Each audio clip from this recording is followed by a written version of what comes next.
हमारे चैनल को like, share and subscribe करें। आज का हमारा टॉपिक है principles of growth and development, यानी आज हम लोग बात करेंगे विकास के सिद्धांतों की। तो चलिए बढ़ते हैं आज के टॉपिक पर। सबसे पहले बात करते हैं कि ग्रोथ क्या होती है। एक्चुअल में वृद्धि का मतलब क्या है। जब भी दोस्तों हम किसी के फिजिकल स्ट्रक्चर में चेंज की बात करते हैं, अगर किसी व्यक्ति के फिजिकल स्ट्रक्चर में चेंजेस हो रहे हैं, जैसे height, weight, size and length, इस प्रकार के फिजिकल स्ट्रक्चर में चेंजेस को हम ग्रोथ बोलते हैं।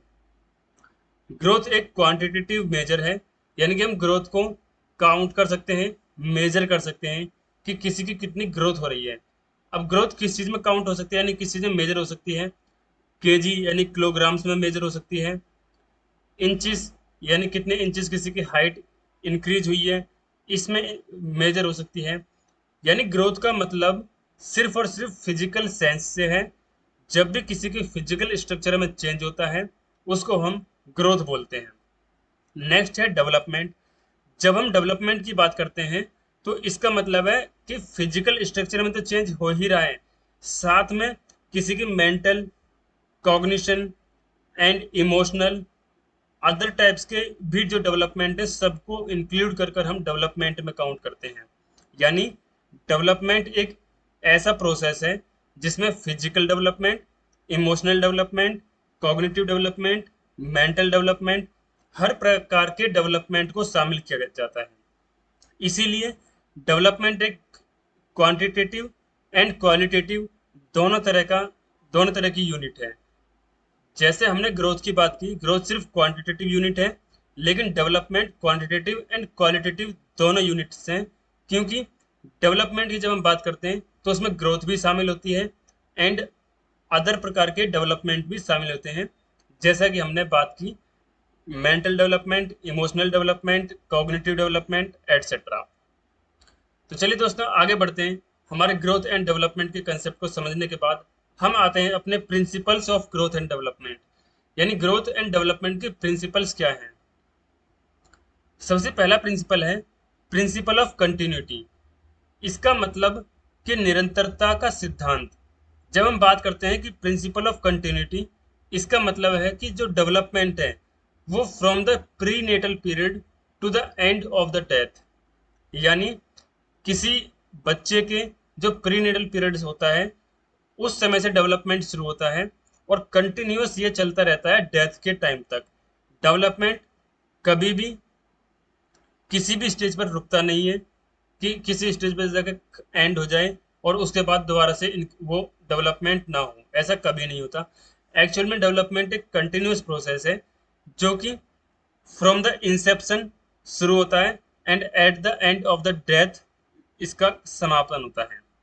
अपना नेक्स्ट प्रिंसिपल है principle of predictability. Principle of predictability की जब हम बात करें, यानी पूर्वानुमान का सिद्धांत, इसका मतलब होता है कि जो डेवलपमेंट है ना, उसको प्रिडिक्ट किया जा सकता है, यानी उसका पूर्वानुमान लगाया जा सकता है। किस आधार पर? अगर सपोज कीजिए कोई स्टूडेंट है या कोई चाइल्ड है, वो किसी एक निश्चित पैटर्न पर डेवलप कर रहा है, तो उसको देखकर हम अनुमान लगा सकते हैं कि इसका आगे जाकर डेवलपमेंट किस प्रकार का होने वाला है। यह 100% अनुमान नहीं लगाया जा सकता, लेकिन काफी हद तक अनुमान लगाया जा सकता है। तो इस प्रिंसिपल को बोला गया है principle of predictability. Next principle है प्रिंसिपल ऑफ प्रोक्सिमो डिस्टल। अब प्रिंसिपल ऑफ प्रोक्सिमो डिस्टल क्या बोलता है, यानी प्रोक्सिमो डिस्टल का सिद्धांत क्या बोलता है।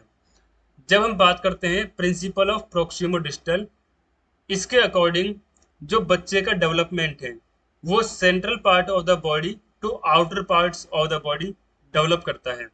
फॉर एग्जाम्पल, इसको एक एग्जाम्पल के थ्रू समझते हैं। जैसे इस इमेज में आपको दिख रहा होगा, जब बच्चे के जो छोटा बच्चा होता है, 7 से 8 मंथ का बच्चा होता है, उस समय पे बच्चे के जो टीथ हैं यानी दांत हैं, वो आना स्टार्ट होते हैं।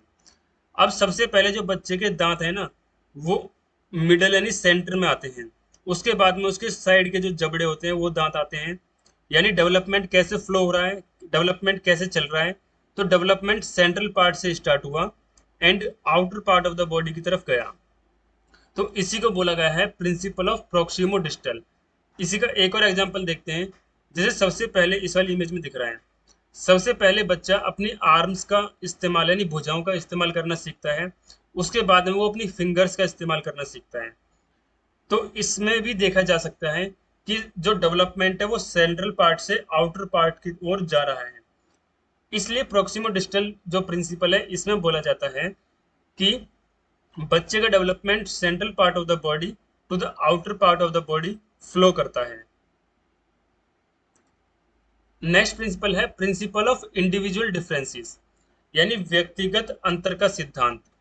इस प्रिंसिपल के अकॉर्डिंग अगर हम बात करें, जैसा कि हमने बात की इससे पहले जो अपना फर्स्ट प्रिंसिपल था प्रिंसिपल ऑफ कंटिन्यूटी, इसमें हमने देखा कि जो डेवलपमेंट है वो कंटिन्यूस प्रोसेस है, वो शुरुआत से स्टार्ट होकर डेथ तक कंटिन्यूस चलता रहता है। लेकिन अब हम बात करेंगे इंडिविजुअल डिफरेंसेस की, कि इंडिविजुअल डिफरेंसेस आखिर होते क्या हैं। इंडिविजुअल डिफरेंसेस का मतलब है कि हर बच्चा डेवलप तो कर रहा है, लेकिन उसके जो डिफरेंस उसमें एक उसकी जो डेवलपमेंट की स्पीड है उसमें डिफरेंस होता है हर बच्चे की स्पीड में। जैसे उसका डेवलपमेंट कंटिन्यूस रहेगा, लेकिन अलग अलग स्पीड पर कंटिन्यूस रहेगा।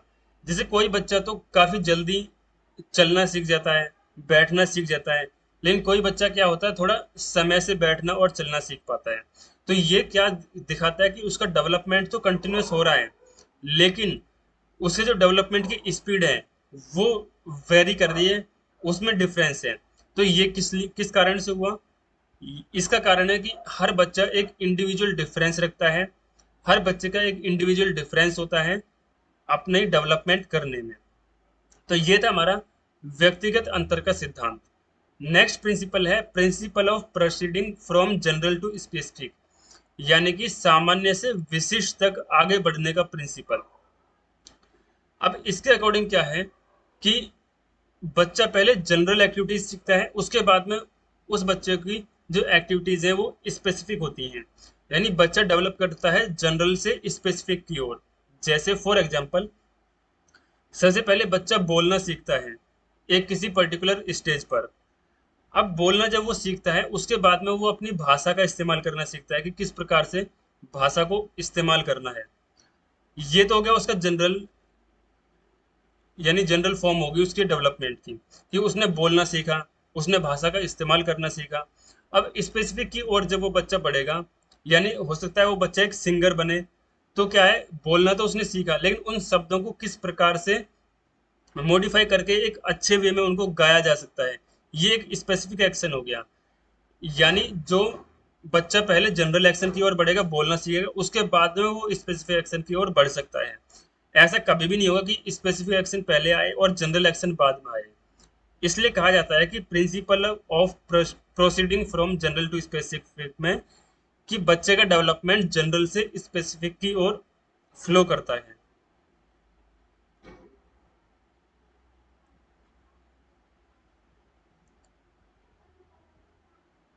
अपना नेक्स्ट प्रिंसिपल है प्रिंसिपल ऑफ सेफोलोकॉर्डल। अब प्रिंसिपल ऑफ सेफोलोकॉर्डल में क्या बोला गया है?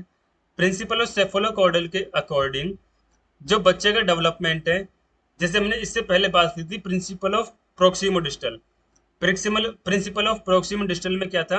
बच्चे का development central part of the body to outer part of the body हो रहा था। इसी प्रकार प्रिंसिपल ऑफ सेफोलोकॉर्डल में बच्चे का development from the head to the toe, यानी कि सर से पांव की ओर होता है। अब इसका एग्जाम्पल हम समझ लेते हैं। जैसे कोई भी बच्चा होता है, सबसे पहले वो अपने सर को संभालना सीख रहा है, यानी सीखता है, यानी अपने हेड को संभालना सीखता है। उसके बाद में वो अपने भुजाओं यानी आर्म्स का इस्तेमाल करना सीखता है। उसके बाद में वो पैर की ओर बढ़ता है, यानी पैरों का जो पैरों पर उसका नियंत्रण है, पैरों पर उसका जो कंट्रोल है वो लास्ट में होता है। उससे पहले उसका सर पर कंट्रोल होता है और उसके आर्म्स यानी भुजाओं पर कंट्रोल होता है। बाद में उसको अपने पैर यानी फुट पर कंट्रोल करना आता है। तो इस प्रिंसिपल के अकॉर्डिंग प्रिंसिपल ऑफ सेफोलोकॉर्डल जो डेवलपमेंट है वो हेड से टो की ओर फ्लो करता है। नेक्स्ट प्रिंसिपल है प्रिंसिपल ऑफ इंटीग्रेशन, यानी एकीकरण का सिद्धांत। अब प्रिंसिपल ऑफ इंटीग्रेशन क्या बोलता है डेवलपमेंट के बारे में? इसका मतलब ये है कि जो डेवलपमेंट है वो कुछ एक्शंस का इंटीग्रेशन है। जैसे कि इस प्रकार के विकास में पूरे से भाग और भागों से पूरे तक एक आंदोलन शामिल है, और इस तरह से यह पूरे और इसके हिस्सों के साथ साथ विशिष्ट और सामान्य प्रतिक्रियाओं का एकीकरण है। उदाहरण के तौर पर हम समझते हैं, बच्चा पहले हाथ की गति फिर उंगली की गति सीखना शुरू करता है। जब हम प्रिंसिपल ऑफ इंटीग्रेशन की बात करते हैं तो इसके लिए एक एग्जाम्पल है कि बच्चा सबसे पहले हाथ की गति यानी अपने आर्म्स को, अपनी भुजाओं को कंट्रोल करना सीखता है, उनकी गति किस प्रकार होती है ये सीखता है। उसके बाद में बच्चा अपनी फिंगर्स यानी उंगलियों का इस्तेमाल सीखता है। अब जब उसने फिंगर्स का इस्तेमाल सीखा और भुजा का इस्तेमाल सीखा, इसके बाद में वो इन दोनों के इंटीग्रेशन का इस्तेमाल सीखेगा, यानी इन दोनों का एकीकरण में एक साथ रूप से किस प्रकार इस्तेमाल किया जाता है ये सीखेगा। इसलिए बोला गया है कि डेवलपमेंट प्रिंसिपल ऑफ इंटीग्रेशन है, यानी दो एक्शंस का इंटीग्रेशन, दो एक्शंस के एकीकरण से डेवलपमेंट फ्लो करता है। नेक्स्ट प्रिंसिपल है principle of association of maturation and learning. सबसे पहले दोस्तों बात करते हैं कि मैच्योरेशन आखिर होता क्या है।